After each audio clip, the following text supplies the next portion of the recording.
Welcome, everybody, to The World is a Mess, and I just want the steampunk it. This is episode 72, July 27th, 2022. I'm your host, Steampunk Star Raisin. I'm here in North Hollywood, California, and I'm here with my co-host, Daniel Bertison, and he is in Bellwood, Ontario, Canada. And, of course, I forgot to say that I am in the USA, but that should be pretty obvious, but it's always good out of respect to the fact that I try not to be USA centric. Anyway, how's it going, Daniel? What's on your mind? It's pretty good. Yeah, we got nothing from San Diego Comic-Con, nothing of interest. I'm kind of disappointed, but whatever. Well, I think COVID kind of screwed everything up. Like Black Panther 2 was supposed to come out sooner. WandaVision was supposed to come out sooner. It really screwed everything up, and it kind of delayed everything for a couple of years. And I know that they announced Phase 5, Marvel Phase 5, if they were Phase 6 at San Diego Comic-Con. But so what was on your mind today? What did you want to talk about? Well, let's see. Did you know there's going to be a Flash 2? They're working on a Flash 2. Apparently, they're leaking it. There's going to be a Flash 2 movie. Well, they haven't even finished the first one. I know. And it's kind of weird. You're like, well, Ezra Miller is is he still in jail? I think he's still in jail. I don't know. I'm not a big fan of Ezra Miller. I don't really take note of what he's up to. Yeah, so I don't know. So now I hear Ezra Miller has been fired. They're yeah, fired we talked about that previously. So I don't know. How are they going to do this? If they are going to do a Flash 2, a second part, like how are they going to do it? I don't know. Where did you hear that he was in jail? Well, I assume he's in jail because I saw him being chased by the police. So I assume he's in jail. Well, I mean, I'm sure he bailed out. Yeah. Yeah, I looked here. I just typed in Ezra Miller jail. Shows a picture of his mugshot. It says on March 27th, officers arrested the actor in Hawaii over a disorderly patron call, alleging Miller was yelling obscenities at a bar, grabbed a microphone from a woman, and lunged at a man playing darts. So I guess he was drunk, but that was back in March. So I see no indication that he has been. Look up mugshots.com.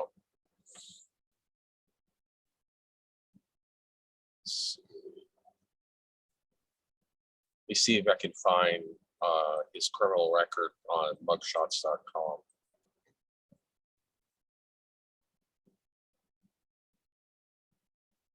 Wow, probably the problem is Ezra Miller is a very common name. There are a lot of people who have been arrested with the same name. Mm-hmm. But I would need to know what his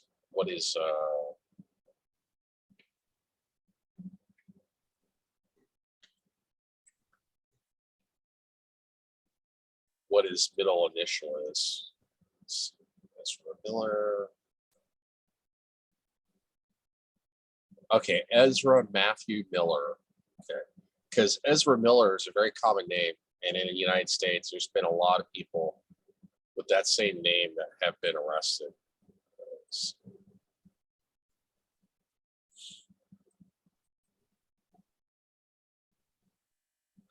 He does not come up on mugshots.com. Maybe he's wealthy enough to prevent the public record from being released to websites like that. Pending trial, pending whether he is found guilty. But I don't know. I don't care. Mm-hmm. I'm not a fan of DCEU. I've already previously said that. But yeah, so San Diego Comic-Con is over with now. But I know I wanted to talk about Yeah, the updates. this. Really on irritated me about Joe Rogan. Oh, yeah? Joe Rogan made a joke about shooting homeless people, and I know that he said he was only joking, but it's not funny. And Joe Rogan, like Jordan Peterson, he seems to be a master of confusion. He says, "Well, I'm not a right winger. I'm not a Republican." But he went from supporting Bernie Sanders to supporting Ron DeSantis. Ron DeSantis is basically another Trump sicko fan. Current governor of Florida has violated the Constitution many times and has passed laws suppressing the ability of teachers to even publicly disclose whether they're gay or not, suppressing information about if you're a college professor, you have to identify where you're liberal or conservative. And if you identify as liberal, they want to make you take a political education class. It's very chilling. Ron DeSantis is just all around bad. I mean, and Joe Rogan, he's friends with Alex Jones. He's friends with the We Are Change guy. So he hangs out with a lot of right wingers. He has a lot of right wing friends, and he's all over the place. He bases things on emotion and what it makes him feel instead of actually looking up the conduct of these people. But yeah, I think that's entirely unacceptable for Joe Rogan to threaten or joke about threatening to shoot homeless people because they don't like the problem. Perhaps Los Angeles, what they need to do is instead of spending so much extra money on cleanup crews, they need to spend extra money on low-income housing.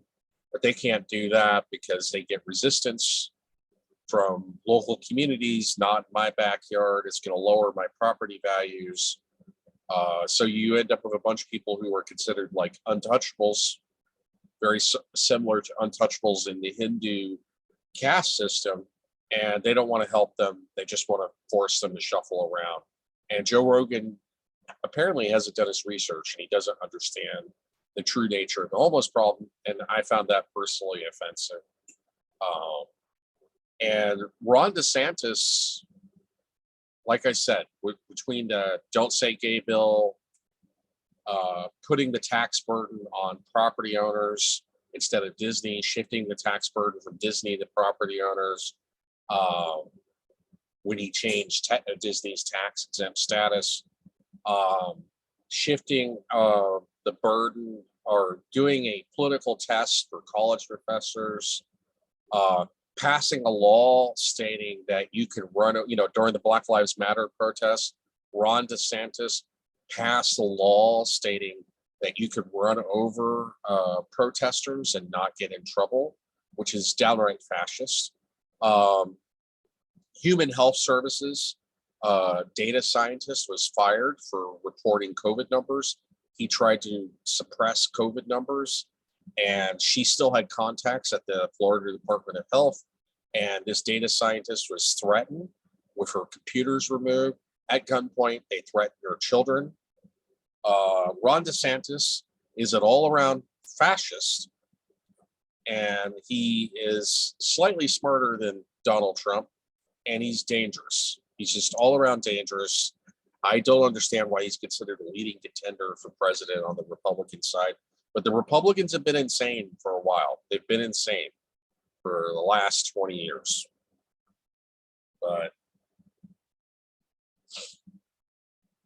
yeah, so what's your opinion about Joe Rogan? What's your opinion about Joe Rogan? He sounds crazy. Well, he's the most popular podcast on Spotify. He's a mega millionaire. He's worth hundreds of millions of dollars. Joe Rogan, and he's lost touch of his roots. Net worth. Yeah, he's worth 120 million. So, you know, the hell with that guy. He doesn't know what he's talking about. He's totally disconnected and out of touch. He obviously has been influenced by all of his right wing friends.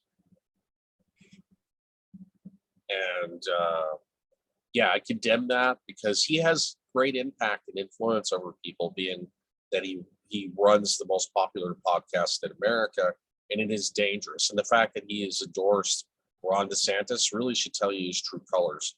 I don't care if you don't identify as a Republican, Joe Rogan, or you don't identify as a conservative.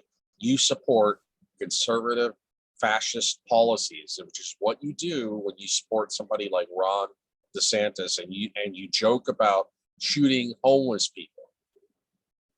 But yeah, I mean, it's just America, more cracks in American society. I mean, what's your opinion about Ron DeSantis, the current governor of Florida? Wow, he's I don't he doesn't sound very like a nice person. No, he's not, and he's authoritarian. He's fascist, and his decisions have gotten Floridians killed, and he jeopardized. He put at risk the lives of children, all for political gain, because he didn't like COVID numbers being leaked.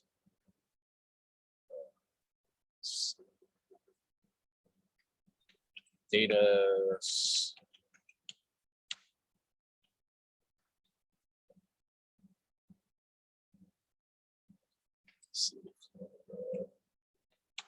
Florida data scientists, computers.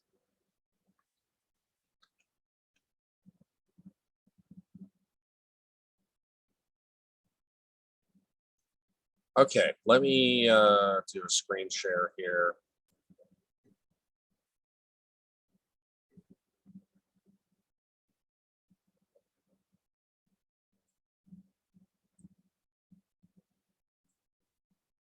You see that? Yeah. This was from December the 8th, 2020. This is NPR. It's a pretty credible news source. Florida agents raid the home of Rebecca Jones, former Florida state data scientist.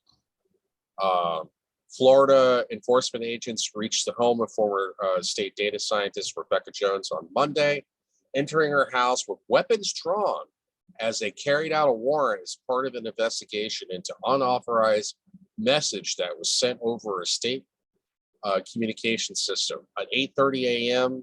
She should have never been fired. She was just trying to do her job. But yeah, I follow her on Twitter. I had forgotten her name, but I follow a lot of people on Twitter. But yeah,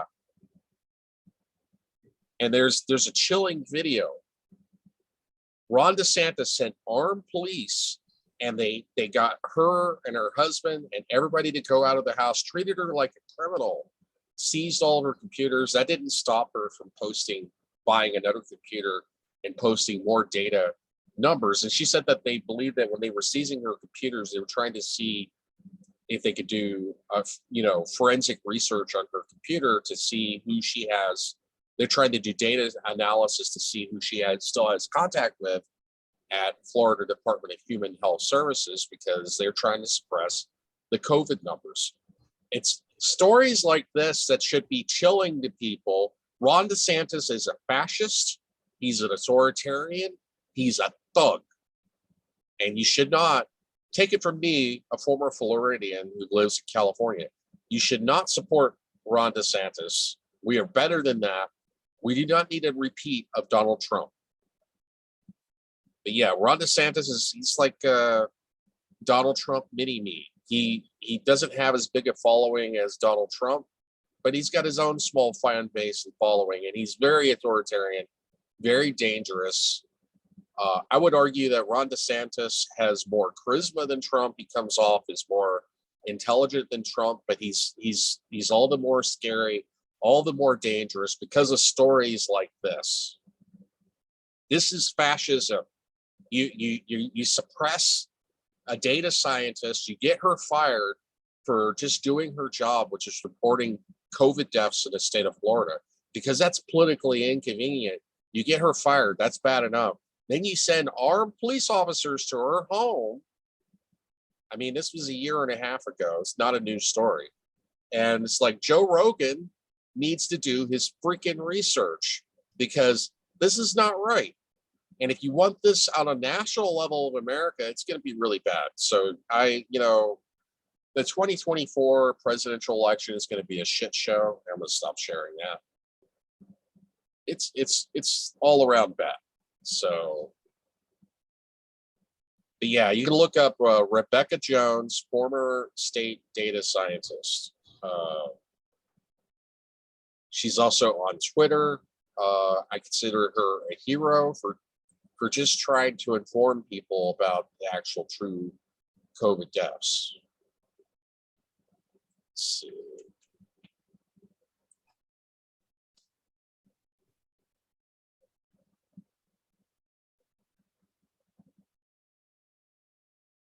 Let's see.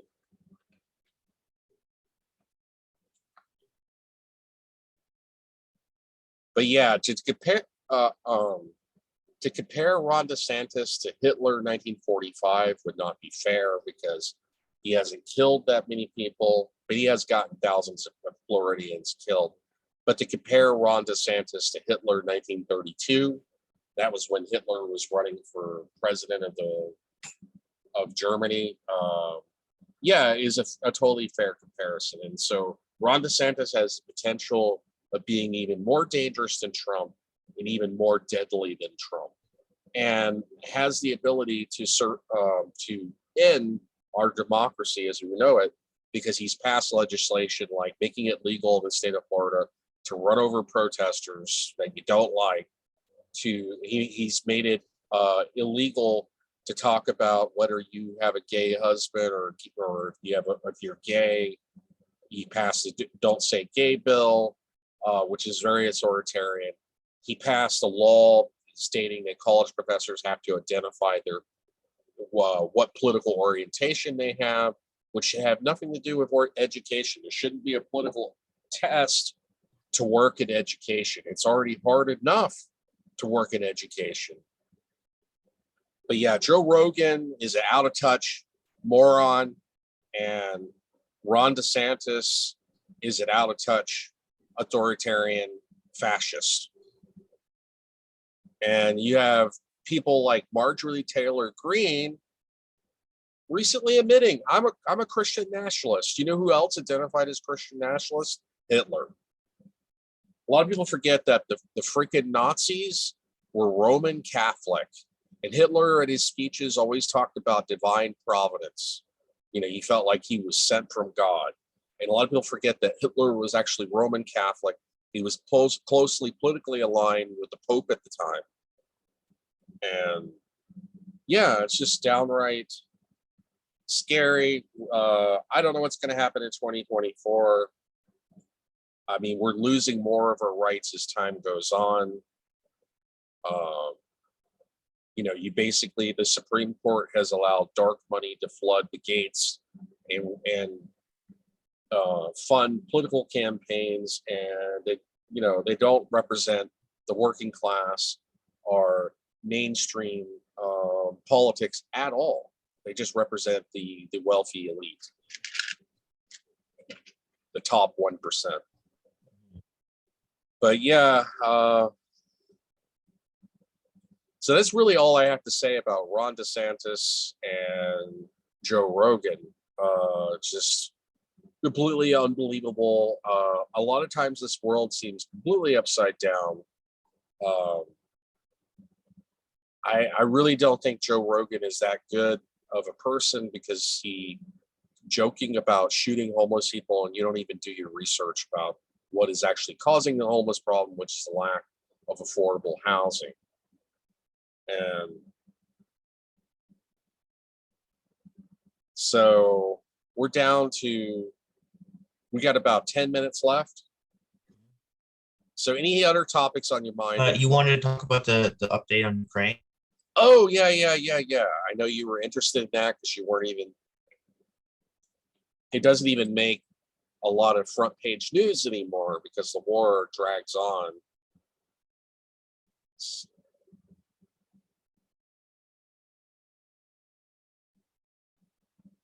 Let me do a screen share here.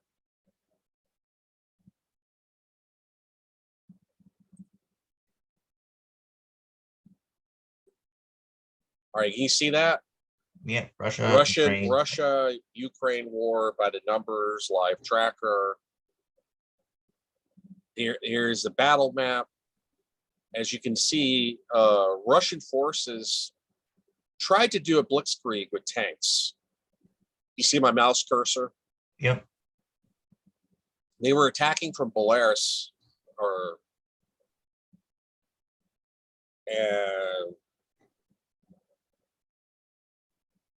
they were attacking from the north here to Kiev, and they were trying to do a blitzkrieg with paratroopers and tanks. And the Ukrainian forces have been training, and they've been in indirect conflict with Russia since 2014 when Russia occupied Crimea. Crimea is the deep red region here you see on this battle map. And Russia got their ass kicked near Kiev. But Russia has a much larger army. They have a lot more artillery. So they've pulled back all their forces from Belarus. I always mispronounce Belarus. I'll sometimes say Belarusia or Belarus, but it's actually Belarus. My apologies for mispronouncing it. So the Russians pulled all their troops out into Belarus and back into Russia, and then they repositioned most of their forces to the east, and have taken most of the Donbass region. The only part left to take is the yellow part, and you can see these little circles here on the map. As you can see, there's been significant fighting within the last 24 hours in this region. So fighting continues to go on. As you can see, the city of Mariupol has been taken, Kherson has been taken, and the Ukrainian forces have counterattacked. But from what I understand, this is mostly turned into an artillery war. Russia realized, because the Ukrainian army has been equipped with like Javelin anti-tank missiles, and they've got a lot of anti-tank weapons, they've now switched to mostly using artillery and infantry tactics. And it's become a battle of attrition. And yeah, Ukrainian army has lost major battles. Like Mariupol was surrounded, and eventually the garrison there was captured and surrendered. Kherson was captured pretty early on in the war, and they've captured most of the Donbass region, and Luhansk and Donbass. And I think what's going to happen is because there seems to be no end in sight with the Ukraine-Russian war. I think Russia is going to continue to slowly focus on the Luhansk and Donbass region, and they're going to finish capturing the rest of this yellow region. Then they're going to focus more on central Ukraine, trying to oust Ukraine out of its eastern territory. The thing that's really bad about this right here, as you can see, other than maybe the port city of Odessa, they control most of Ukraine's Black Sea ports, and this has disrupted Ukrainian grain. Ukraine was a major supplier of grain in the world, and they export grain all around the world. And a lot of people are saying that this war in Ukraine is going to lead to, because they can no longer ship through the Black Sea because the Russian Navy's got the Black Sea pretty much under a blockade. And it's also the war has disrupted farming and production. This is going to create a world food shortage, and it's already creating instability in Sri Lanka, where the government, people stormed the government palace, the presidential palace. It's also created instability in Albania. As food prices go up, poorer countries can't afford the food prices. So this could slowly evolve into a world war if we're not careful, because this could create a domino effect where other countries get involved, other political instabilities happen, which we're already starting to see happen. So I don't know. The longer the Ukraine-Russian war continues, the more it's going to create global instability because Ukraine is an important producer of grain, which is important for the world food supply. And so I don't know what's going to happen going on. If I were the Biden administration, I would try to push for peace talks.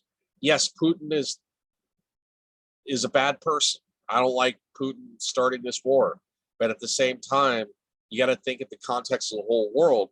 Do we really want this to slowly go into World War III? But it feels like we're slowly grinding, slittering very slowly into World War III, because this is creating instability in Albania, is creating instability in Sri Lanka, which is a country to island nation off the coast of India. And I don't know. I thought the war was going to end really quickly, but it has dragged on. We're now 5 months into the war with no end in sight. So what's your opinion about that, Daniel? Yeah, it is a cause for concern. And Let's see.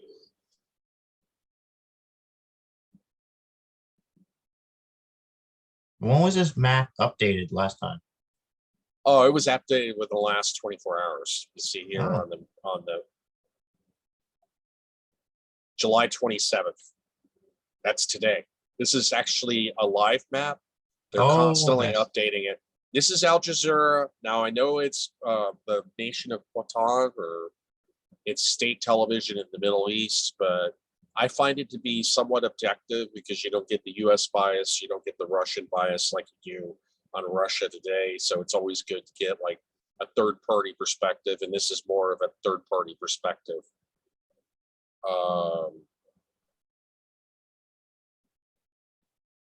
But yeah, as you can see, Russia still, has slowed down their offensive, but they're still attacking. These circles area are recent conflicts within the last 24 hours of heavy fighting.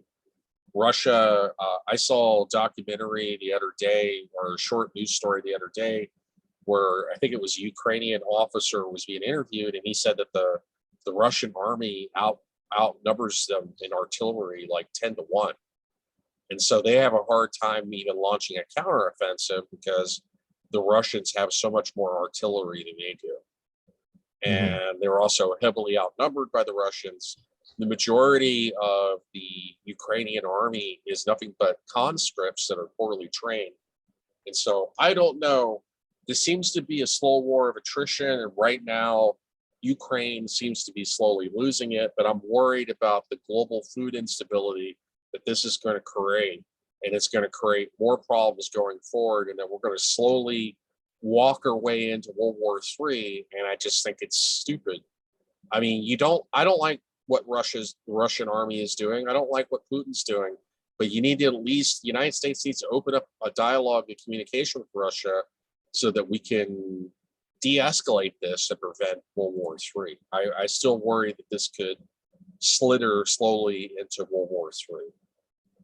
Anyway, so what's your take on that? What's your opinion on that? Well, there's a rumor that not Biden. Yeah. What's his name? Is it Biden?